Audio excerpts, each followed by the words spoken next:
DJ অরুণকে কম বেশি করে প্রত্যেকে চেনো। তিনি একজন পরোটার ঘুগনি বিক্রি করতো ছোট্ট একটা দোকানে। তার পরিশ্রমে তার এতে আস্তে আস্তে করে সে একটা জায়গায় গিয়ে সে দাঁড়িয়েছে সোশ্যাল মিডিয়ায়। এখন উনি সেলিব্রিটি। যাই হোক, উনি যেই সেলিব্রিটি হয়ে গেছেন সেলিব্রিটি, অমনি উনি মানুষকে মানুষ বলে মনে করে না, যাকে যা পারে তাই বলে, উল্টো পাল্টা কাউকে ছেড়ে কথা বলে না।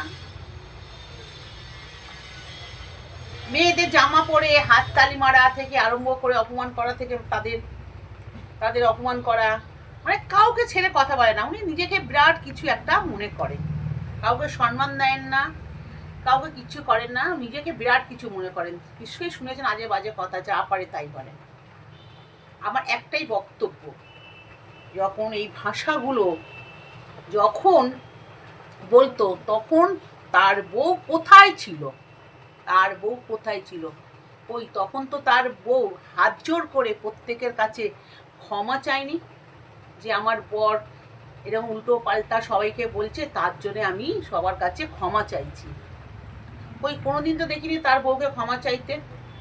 তার বউ নিশ্চয়ই তো দেখে তার ভিডিওগুলো, যে মানুষকে মানুষ বলে মনে করে না, যাকে যা পারে তাই বলে বেড়ায়, উল্টো পাল্টা অপমান গালাগালি যা পারে তাই বলে, মুখে বিচ্ছিরি ভাষা পর্যন্ত বলে, নোংরা নোংরা ভাষা পর্যন্ত বলে, প্রত্যেকেই শুনেছেন। মানে নিজেকে কোথায় একটা দাঁড় করিয়েছেন, বড় বড় মানুষের সঙ্গে তিনি তুলনা করেন।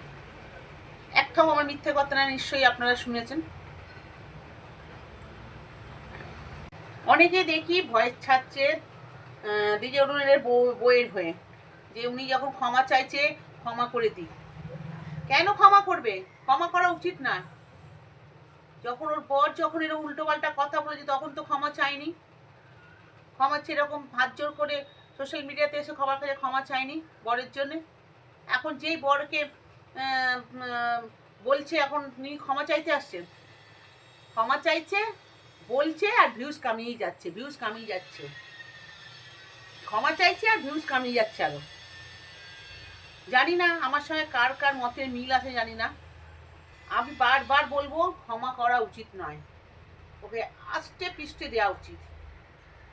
শুধু ও বলে না, যারা যারা সোশ্যাল মিডিয়াতে এই উঁচু জায়গায় উঠে সেলিব্রিটি নিজেকে মনে করে, যারা এরকম ধরনের মানুষকে, ছোট ছোট ইউজারদের মানে বাজে বাজে ভাষা বাজে বাজে কথা যারা বলছে, তাদের এরকম পেঠানো উচিত। তারাও তো তাদের মনে রাখা উচিত, তারাও একদিন ছোট ইউজার ছিল, আমাদের মতন ছোট ইউজার ছিল। এই কপালের জন্যে একজন উপরে উঠে যাচ্ছে। আমাদের কপাল খারাপ, কপাল ফাটা, তাই আমরা যতই খারাপ ভিডিও করি না, ভালো ভিডিও করি না কেন, আমরা উপরে উঠতে পারবো না। আমাদের ভিডিও কোনোদিন শো হবে না, কোনোদিন পাঁচজনকে দেখানো সুযোগ করে দেবে না। এটা হলো কপাল। ওরা কপালের জোরে উঁচুতে উঠে গেছে। কিন্তু অনেকে ছোট ছোট অনেক ইউজার আছে দেখি, যে ভালো ভালো ভিডিও করে, কিন্তু তারা একই জায়গায় পড়ে রয়েছে। যাই হোক, আমার যদি কথাটা যদি ভালো লাগে তাহলে আমার সাপোর্ট করো।